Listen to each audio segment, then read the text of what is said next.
College football is back. Yeah. And it put on a show last night. Yeah. Now, should we start with Colorado and Prime and that whole scene? I mean, that's the headline, right? Yeah. Of course it is. That's what everybody's going to watch. Because Shedeur is fun as hell to watch, man. And Kid makes plays, man. Travis Hunter is fun as hell to watch. Yeah, he makes plays. I just hope those guys make it through healthy. That's it. That's all I'm wondering. If one of them goes down, and I don't know that. I mean, Horn balled out too. Horn Jr. Horn Jr. Jimmy Horn, yeah. Jimmy Horn Jr. Jimmy Horn Jr. Yeah, he balled out too. But I guess we can always give props to where the props are due, and the stars showed up for Colorado in that game. But I still think the concerns of last year are still some of the concerns of this year. Right, the quarterback for North Dakota had too much time at times. He was too elusive for the defense. I say that was an issue. They were able to make plays when they needed to make plays against Colorado's defense. I just think the biggest storyline in that game, coming out of that game, is one, if Shedeur can do what he did in this opening game, which you assume them taking a tougher opponent, even though it's not a big opponent as a tougher opponent, they did take on a competitive opponent. First games are going to be difficult, but if Shedeur and Travis Hunter and Horn, if they can deliver that way, this team should be in pretty much every game that they play in. They need a running game. They definitely need to find their running game, because that's going to be something that's important in the Big 12. And their defense has to be better. I mean, those were my takeaways from the game. Well, I'll say this quickly. They will always have a shot because of Shedeur Sanders. I mean, I'll continue to keep saying this. The quarterback position at the college level will always give your team a chance, and he's one of the best in college football. We kind of talked about this, I don't know if it was earlier this week or maybe last week, but it'll be Carson Beck, it'll be him, and maybe there'll be some others that we talk about in regards to the top of the first round, but that's the type of talent he is. And Travis Hunter and Jimmy Horn Jr. and a few other players, too, on their roster are good enough at the skill position to help them win some football games. But as you're basically touching on is this team hasn't really changed a ton from last year. It's a team that's built off of Shedeur Sanders carrying them and then being able to do enough defensively to win a game. And that was a game where I think every single weakness you saw in Colorado last year is still there. The protection at times wasn't great. I mean, that was North Dakota State. It's not Nebraska who they play next week. North Dakota State. And granted, that's a really good program at that level, but they're going to be in it for a big-time challenge if the offensive line doesn't improve. And on the outside, Nebraska will be able to match up better. Nebraska should be able to take away certain pieces of that offense. So all the things you touched on, they're going to have to do if they want to continue to keep building momentum, because that's the one thing I'd say that's so big in college football is momentum. And you see it throughout games. I really thought Colorado in the fourth quarter started to take away the momentum. But the thing that stood out, too, that's a bit of an issue is what the hell were they doing throwing on 1st and 10? No kidding. They could have kneeled the ball 3 times. The game was over. They could have. And North Dakota State wouldn't have had a shot at the very end. They could have. I mean, it's those sorts of decisions that we could talk about, the glitz, the glamour, whatever the program. And then there's just talking ball. And you leave people scratching their heads going, why'd they do that? They literally had the game in hand.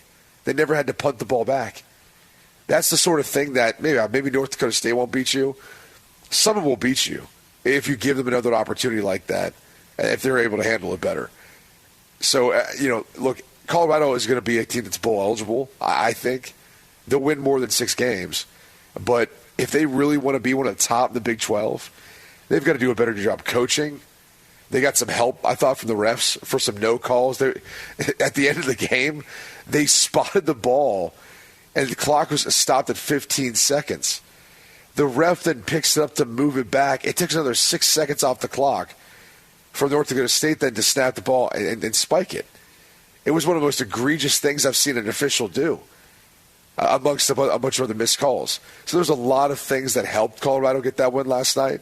At the end, it doesn't matter. But they need some big-time improvement from week 1 to week 2. Deion Sanders spoke afterwards about the decision to throw on that final drive. I mean, you got to understand, you got to take what people give you. You can't take what you want, and it's not there. I mean, what is it? What did he throw for? 445 yards? You think we upset? Right. Who upset? So, they didn't have a running game. Well, the passing game looked pretty darn good today. So let's be appreciative and thankful that we got one of the premier guys in college football spinning it. We're going to run the ball. We're going to do that. We're going to have a lot more balance. Today was just that type of day. You got to take what they give you. But in that situation, like 2 minutes left, you want to run the clock down. I mean, you want first downs. Right. If you want to run the clock down, they got a 5-man box. I mean, they got five down. Like, you got to look out there and say, okay, I got one-on-one right here. I haven't seen one-on-one the whole game. So I got to do what I got to do to move these chains. And that's what that is. Well, I mean, I'll let you have that, Q. I understand what he's saying. I do understand, like, getting a first down, the game is over. But I'll let you have it, Q. I'll let you have it. I mean, it's math. It's not complicated. It's math. I mean, they could have ran the clock out. Everyone understands the objective, but you still could have ran the clock out, given their lack of timeouts and given where you had the football. Yeah. I mean, if your reasoning is it's 5 men down because you know they're going to try to run the ball. You're kneeling the ball. You're in victory formation. Yeah, and that's what I would say. And he's right. He spins it, and Q, you've mentioned it. Shedeur spins the ball. I mean, he can play. He can also run too, right? He's all right at running. I mean, he can buy himself some time. I mean, the one thing that really stood out to me, that really jumped out at me about Shedeur Sanders, is that he was delivering some beautiful balls under some serious duress. Like, he was getting hit. Like, a couple of the big plays he made during this game, he was getting hit the same time he was releasing the ball. He looks bigger, doesn't he? He bulked up, right? He looks a little bigger. He bulks like up. He's growing a little bit. Yeah.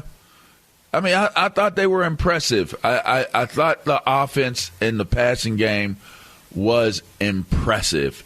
I was not, and Prime said it. Coach Prime said, listen, they need to improve their running game. I looked at some of the plays. I looked over them again a little bit. Some of the plays that, and it was interesting being I'm here in State College, and I was with some of my, some of the old heads. Yeah, we are. Matter of fact, Q will talk about that. Q's in Morgantown, so he's going to see my dudes. Hell yeah. But there were some former players, and I was at a Spikes baseball game yesterday. Shouts out to the State College Spikes.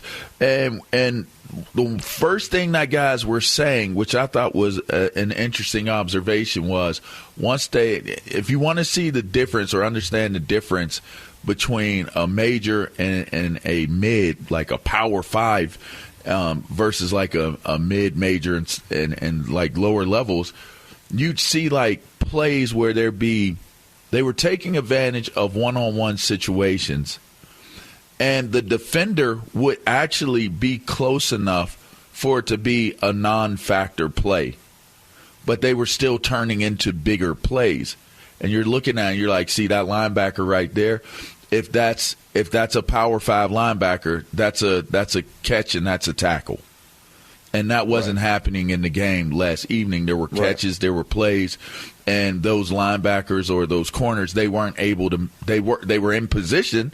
Like give South Dakota their props. They were in position. North. Wow, I keep mixing them up. They were in position to make the plays. They were just they were. This is why you're here. and not at a Power 5 school. And that was like, now that became the debate, was when you get into the bigger games and the coverages are the coverages and the plays are the plays. And Deion said it, look, you're going to take what the defense gives you. If you got linebackers that can handle the matchups and you're able to drop it off to them in the flares as a check down, and they're able to make bigger plays out of that because you can't make that tackle, or you're throwing quick screens out to the out into the edges of the defense. If they can't make those tackles, then you take what they're going to give you. But I just think that those were certain things that popped out and that were being discussed. When defenses have the guys that can match up, are they going to be able to? Are they going to have enough offense? Are they going to have enough, good calls in order to be able to have the success? And again, can the defensive front, can the defense as a whole, can they put more pressure on the quarterback, and can they make bigger plays, versus stopping quarterbacks from being able to run and stopping the run altogether? Their defensive front has a lot to prove. There was a lot left on the table in terms of saying, okay, they came out, this was a dominant performance. This guy, kind of established himself as the go-to guy. That's something that you're still going to look for out of Buffalo moving forward. I mean, at least they were thinking about the people who had money on Colorado at the end. Throwing the ball like that, giving them a chance. Like everyone thinking, oh, this bet's over. Then they're slinging it. We do realize Colorado called a timeout with 38 seconds left, right? With that fourth down. That's what I'm trying to say is the reporter should have followed up and said, no, we understand the first down you got in that drive, but you then had the opportunity, had you not thrown on first down, to be able to have run the clock out, just to see what the follow-up was. Because that's the reality of it. And for all the things you just said, LaVar, here's the truth is this team any different from last year? My answer is no. Offensive line was still issued, didn't have a running game, defense struggled. We already knew that Shedeur Sanders was one of the top quarterbacks. We know that Travis Hunter is one of the best players in college football. We know Jimmy Horn Jr. is one of their playmakers. We know they have weapons on the outside. There's nothing that's really changed for them. They're still going to be fun to watch. They're going to be fun to watch the entire season because they're going to be in dogfights. And they're going to be able to come back in games because of their passing game and because they're skilled players. Because if you look at Travis Hunter and Jimmy Horn Jr., those are two of the better players in college football. So it doesn't matter what defenses do, what the matchups are. They're still going to get theirs. It just comes down to, can this team help those guys out enough?